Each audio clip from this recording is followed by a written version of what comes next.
Olá, bom dia, tudo bom, seu Nelson? Como vai? Como vão por aí? Oi, Denise, tudo bem, Alessandra, Flavinha? Bom dia para vocês, um ótimo dia para nós, que Deus abençoe nosso dia. Oi, Eliette, oi, Kátia, tudo bom com vocês? Estão animadas aí para essa quarta-feira? Vamos que vamos, né? Que Deus nos abençoe grandemente nesse dia, que traga paz sobre as nossas vidas, né, Kátia? É isso mesmo. E que a gente consiga corresponder com tudo aquilo que ele tem preparado para nós no dia de hoje. Então, vamos continuar a leitura da palavra que a gente estava acompanhando ontem. Deixa eu lembrar, quem lembra da que a gente parou? Não lembro, gente. Eu acabo não marcando aqui. Eu sei que a gente leu o 4, leu o 5. Eu acho que nós fomos ali. Não começamos o 51. Ou será que hoje já é o 51? Né? Eu vou ler o último versículo aqui do 50 para a gente recordar. Eu lembrei agora, nós lemos até o 10 e o 11, lemos todo esse trecho do finalzinho do 50, onde dizia ali, né? Quem há entre vós que tema o Senhor e que ouça a voz do seu servo. Lembra que eu comentei do servo com letra maiúscula? Isaías se referindo ao Cordeiro de Deus que veio ao mundo para expiar os nossos pecados. Aí no 11, ele falou: Ei, a todos nós que acendeis fogo e vos armais de setas incendiárias, andai entre as labaredas do vosso fogo e entre as setas que acendeste. De mim é que vos sobrevirá isso, e em tormentas vos desertareis, né? Acho que nós concluímos aqui e vamos começar agora então o versículo 51, o capítulo 51 de Isaías. E o subtítulo para esse trecho fala assim: Palavra de conforto para Sião. Quando Deus fala de Sião, ele se refere ali ao povo que adorava ele, né? O povo de Deus. E diz assim: Ouvi-me vós, o que procurais a justiça, os que buscais ao Senhor. Olhai para a rocha de que fostes cortados, e para a caverna do poço de que fostes cavados. Olhai para Abraão, vosso pai, e para Sara, que vos deu a luz, porque era ele único, quando eu o chamei, o abençoei e o multipliquei. Deus falando para o povo que é descendência de Abraão. Então, o que aconteceu lá atrás? Só para você recordar, né? Deus trouxe o dilúvio sobre a humanidade e resgatou a família de Noé e falou: através dele, Deus faria uma nova nação que fosse obediente ao Senhor. Mas, mais uma vez, a humanidade se corrompeu. E não havia nenhum justo mais sobre a terra, aquelas pessoas que não só pensavam em si mesmas, né? E não tinham, não serviam ao Deus verdadeiro, não conheciam a Deus, não queriam saber daquilo que era o reto a ser feito, a justiça de Deus. E aí Deus olhou para aquela humanidade e ele tinha prometido lá para Noé que ele nunca mais ia destruir a humanidade por conta do pecado, da iniquidade, do engano, do erro, da mentira, de tudo aquilo errado que estava acontecendo. E ele separou um justo ali dentre todo aquele povo que vivia ali. Ele olhou o coração de Abraão e viu que havia nele uma sede de buscar aquilo que era reto, aquilo que era bom. E Deus escolheu ele, falou assim: não, a partir de eu vou te guiar e vou direcionar você para um caminho ainda mais excelente, né? E falou para ele assim: ó, larga a tua parentela, deixa tudo que você tem aí e vai para onde eu vou te mostrar. Foi esse o recado que Deus deu para Abraão, porque se ele continuasse ali no meio daquele povo, das pessoas que faziam as coisas erradas, ele ia acabar fazendo também as coisas erradas. E Deus queria ensinar para ele algo novo, queria abençoar a vida dele e a partir dele fazer uma nação santa, como nós lemos lá no capítulo 6, 7 ali aqui desse livro de Isaías. Deus chamou o povo de santo, que quer dizer separado para ele, um povo onde Deus ia poder cumprir um propósito de resgate para toda a humanidade, né? E foi o que Deus fez por intermédio dessa geração de Abraão, Isaque, Jacó e toda a descendência de Israel. Deus separou eles para ensinar para eles o caminho que eles deviam andar, para que todas as nações pudessem conhecer o Deus verdadeiro por intermédio deles. Esse era o plano do Senhor, né? Através de Abraão. E aqui nesse versículo ele está dizendo: ouvi-me vós, os que procurais a justiça. Então, assim, aqueles que procuram a justiça vão ouvir a Deus. Ontem a gente comentou um pouquinho a respeito desse conceito da justiça. Não é nem ponderar para um lado nem para o outro, mas seguir aquilo que é reto, aquilo que é certo, andar em justiça. Falei do símbolo da nossa justiça, que é a balança, que pondera entre aquilo que é bem e aquilo que é mal. Comentei do livro que eu já falei várias vezes para vocês, do livro de um psiquiatra que eu estou lendo, o Flávio Gicovati, O Mal, o Bem e Mais Além, o nome do livro. E ali ele separa a humanidade entre duas características predominantes, o generoso e o egoísta, e coloca muito claramente que nenhum das duas coisas é bom, porque aquele que age muitas vezes em generosidade, ele está alimentando a própria vaidade, porque a nossa natureza é má. A Bíblia fala que nossa natureza é má. Ninguém é bom em si mesmo, ninguém é bom em si mesmo. Jesus falou, quando chegou um discípulo para ele e falou: mestre, tu és bom. Ele falou assim: por que me chama de bom? Por que você me chama de bom?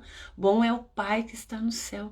Então, lá em Tiago, nós já lemos o livro de Tiago, e ele fala ali que todo bem que há em nós vem do Pai das luzes, em quem não há sombra de variação. Então Deus não age com sombra de variação. Deus não pende para um lado nem para o outro. Deus anda em justiça. Deus anda em justiça. Às vezes a gente questiona coisas que nos acontecem porque a gente quer que seja do nosso jeito, mas Deus, se a gente coloca a nossa vida na mão de Deus mesmo e pede para que Ele direcione para aquilo que é reto, Ele vai agir em justiça. Ele vai agir em justiça e nem sempre Ele vai fazer a nossa vontade, né? Por isso que Jesus ensinou a gente a orar ao Pai: Pai nosso que estais nos céus, santificado seja o teu nome. Venha a nós o teu reino e seja feita a tua vontade, assim na terra como é no céu. A gente precisa deixar que a vontade de Deus seja feita. E essa vontade, a palavra fala lá no livro de Romanos, que ela é boa, agradável e perfeita. Nós precisamos confiar que Deus sabe o que é melhor para cada um de nós. E nem sempre a gente conhece esse melhor. Raramente, eu digo, a gente conhece esse melhor. A gente acha que é melhor, às vezes é melhor momentaneamente, naquele primeiro momento. Mas o que vai acarretar tudo aquilo que a gente está fazendo lá na frente, nós não conhecemos. A gente não conhece o todo da coisa, né? Deus conhece o fim desde o começo, é assim que a palavra diz. E a gente precisa confiar a nossa vida naquele que conhece, não nos nossos próprios sentimentos, né? Tem um provérbio que fala que o coração do homem é enganoso. A gente às vezes quer porque quer alguma coisa, porque acha que vai ser o melhor para esse momento, mas lá na frente a gente vai ver que não era aquilo, que não era aquilo que ia te trazer alegria, né? Já contei para vocês quantas vezes que eu fui estudar pedagogia porque era o sonho da minha vida dar aula. Eu me via dentro de uma sala de aula, eu queria aquilo porque queria.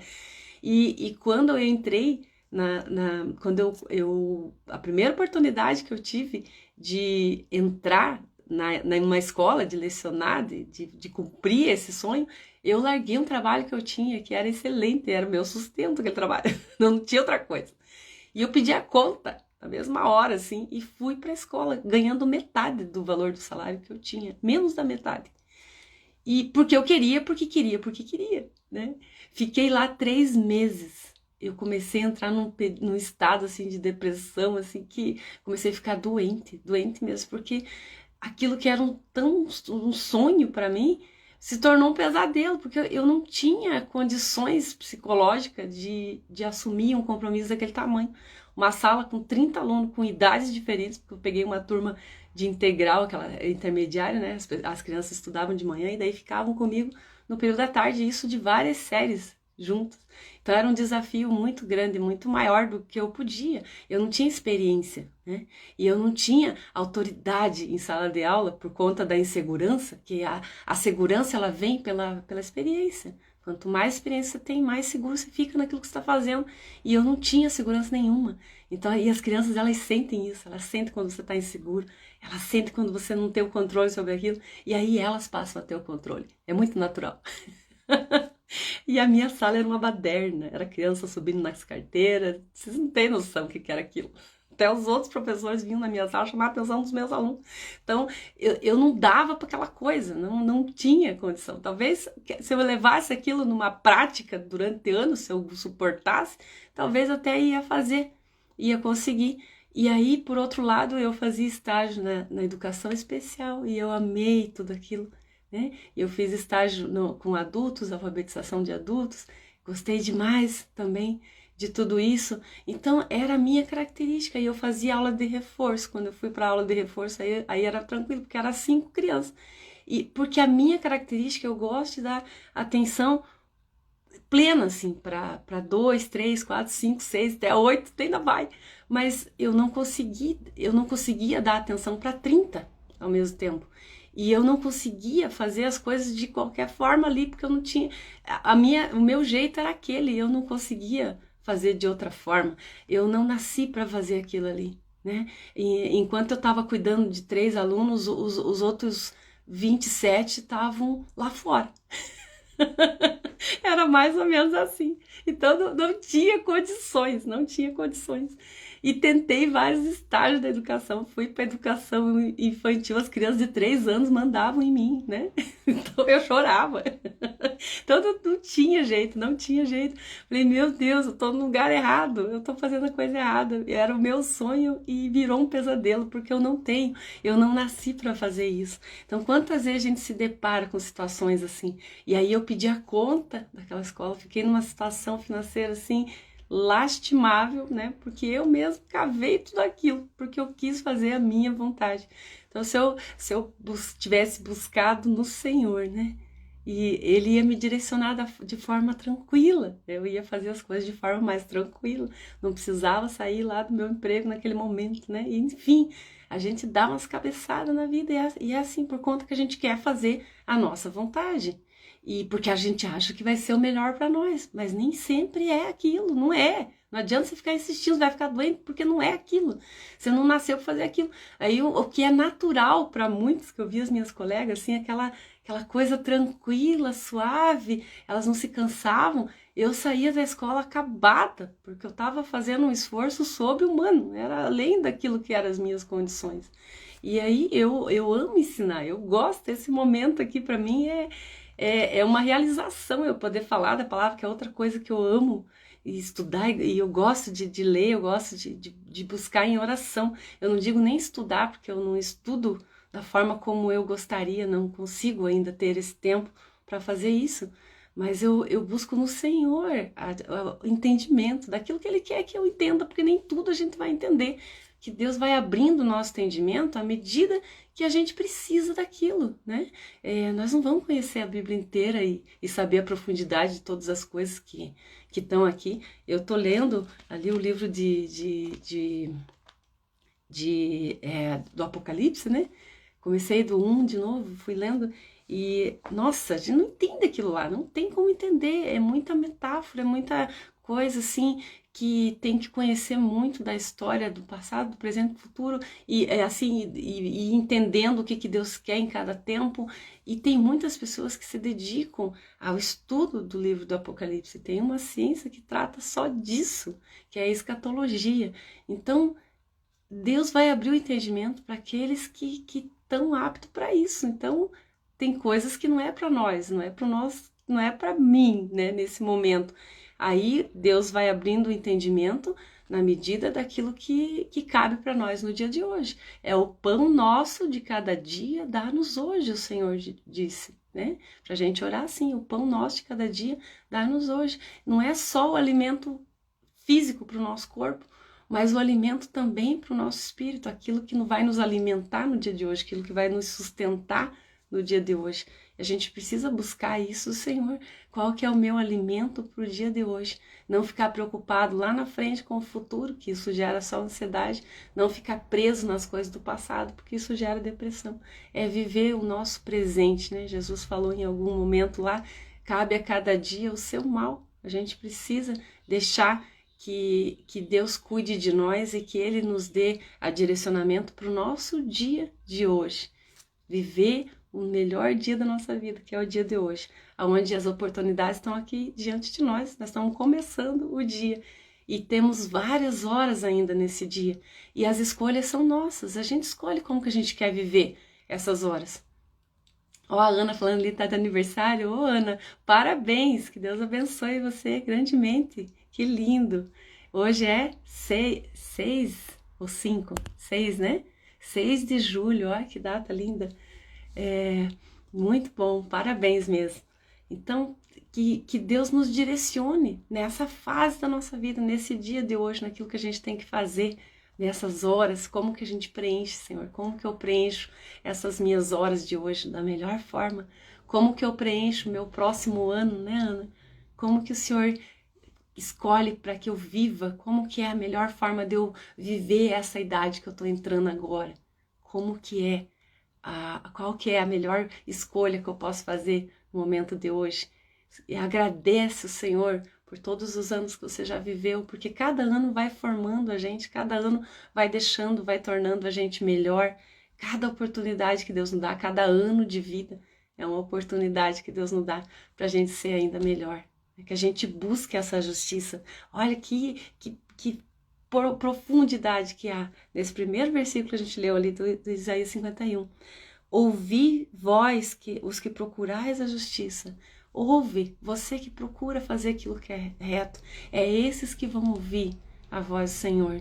Jesus falou assim, eu sou o bom pastor e aquele que é minha ovelha, esse ouve a minha voz. Né? Então, se nós somos ovelhas do aprisco do Senhor, a gente vai ouvir a voz dele ao nosso coração. Ele fala conosco o tempo todo. Ele fala, aquietai-vos e sabeis que eu sou Deus. Assim a palavra fala. A gente precisa aquietar o nosso coração para a gente saber que Deus é Deus sobre as nossas vidas, que Deus é favorável a tudo aquilo que a gente está fazendo e vivendo, porque Ele nos criou para isso, Ele nos criou para estar nesse tempo. Ele criou você para você estar nesse tempo, para você nascer nessa casa, nessa cidade, nesse bairro que você está, com as pessoas à sua volta. Deus escolheu você para você estar aqui. Você não é o fruto do acaso, né? E se você já viveu todos esses anos, como a Ana ali, né? 61 anos, Ana. Olha só que maravilha. E todo mundo dando os parabéns para ela. Que Deus te abençoe e que você possa viver plenamente esses teus 61 anos, que o Senhor direcione a tua vida naquilo que você nasceu para fazer, que cada vez Ele te encha de graça para você fazer ainda melhor, com excelência, né? E mais ainda, eu quero falar um pouquinho ainda dessa palavrinha da justiça. Eu estava comentando ali a respeito desse livro, né? Falando que quando a gente age por nós mesmos, mesmo que em benignidade ali, como que ele coloca ali, generosidade, quando a gente age em generosidade, movido pelas nossas próprias forças, a gente está agindo em vaidade, porque no fundo a alma humana ela sempre busca algo em troca. A gente sempre busca algo em troca, né? Ninguém é bom em si mesmo, como eu falei, e a palavra repete isso vários tempos. A gente não se conhece a nós mesmos, a gente não se conhece. Mas a palavra diz que a gente pode pedir para o Espírito Santo sondar os nossos corações e trazer à luz do nosso entendimento aquilo que precisa ser mudado em nós. Buscar a justiça de Deus. Porque quando a gente busca, por exemplo, ali, né, como esse psiquiatra falou, ou o egoísmo, que é o tudo para mim, eu quero tudo para mim, porque eu mereço, eu importo, aquele eucentrismo que tanta gente prega, né? O humanismo entrou no mundo com força. E a gente vai buscando as coisas em nós mesmos. Aí fica difícil você cumprir aquilo que o Senhor Jesus disse. São 2 mandamentos, ele resumiu toda a lei em 2 mandamentos: amar a Deus sobre todas as coisas e ao próximo como a ti mesmo. Então como que a gente vai amar o próximo como a ti mesmo se a gente está num patamar muito mais alto do que o nosso próximo, se a gente valoriza a nós mesmos muito mais em detrimento das outras pessoas? Isso é característica egoísta. E por outro lado, a generosidade fora da vontade do Senhor leva a uma vida permissiva demais, a não saber dizer não para as pessoas, a não viver as próprias vontades, mas aquilo que os outros querem que você viva. Aí entra no outro desequilíbrio, que é Jesus falou: amar ao próximo como a ti mesmo, né? E isso não quer dizer você é em nível de igualdade, em equilíbrio, em justiça, não menos, né, a ponto de você ser egoísta, e não mais amar o próximo mais do que a ti mesmo, a ponto de você abrir mão da tua vida para fazer aquilo que nem é da tua vontade de fazer, mas por uma motivação interna baseada em vaidade, onde leva você a ser escravo de homens, né? E Paulo escreveu isso lá em Coríntios 7, capítulo 7, ele diz assim, né, que foste comprado com alto preço para se fazer escravos de homens. Então nós fomos comprados pelo sangue de Jesus, nós temos um valor inestimável e a gente precisa buscar em todas as nossas atitudes a justiça de Deus, o equilíbrio entre aquilo que é bom e mal aos nossos olhos, buscar o equilíbrio daquilo que é reto, daquilo que é certo fazer, dizer não quando tem que ser não, dizer sim quando tem que ser sim. Jesus falou isso: seja a vossa palavra sim para sim, não para não. Sim, sim, não, não, tá assim na palavra, né? A gente precisa agir em justiça, fazendo aquilo que é certo, e que Deus nos dê a graça de viver isso dia após dia. Amém? É isso, que Deus abençoe aí o teu dia, que você possa usufruir de todas essas horas que Deus está te dando, mais esse dia cheio de coisas novas, né? Beijo para todos, beijo para você, Ana, aproveita aí o seu dia, o dia que Deus criou você, o dia que Ele trouxe você para fazer parte dessa vida, de poder estar aqui, né? Nós somos gratos ao Senhor porque você pode estar aqui com a gente, né? E isso é um privilégio, cada vida é um privilégio, é uma bênção de Deus. Beijo grande, gente, até amanhã, se Deus quiser. Estamos aqui de novo às 6h16.